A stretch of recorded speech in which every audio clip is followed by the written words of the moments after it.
অনেকদিন পর নিজেকে নিয়ে কিছু লিখলাম। ধ্বংসের দিকে তাকিয়ে মুচকে হাসি দেওয়া অদ্ভুত মানুষ আমি।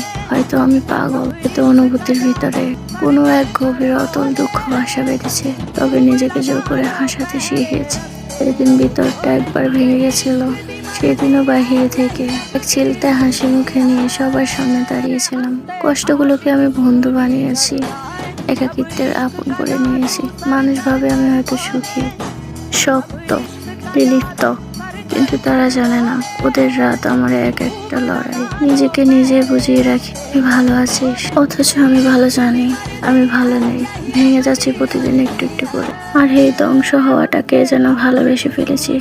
আমি সেই মানুষ যে হার মানার আগে হাসে, কারণ জানি কান্না দেখিয়ে লাভ নেই। পৃথিবী শুধু শক্তদের মনে রাখে, দুর্বলদের নয়। তাই আমি অদ্ভুত, আমি অনুভূতির আগুনে পড়ে যাওয়া নীরব যোদ্ধা। আর আমার জীবন কোনো সুখের গল্প নয়, এটা নিঃশব্দ বিপ্লব, যেখানে হাসির আড়ালে লুকিয়ে থাকে হাজারো না বলা কথা, ভাঙা স্বপ্ন, হারিয়ে যাওয়া আমি।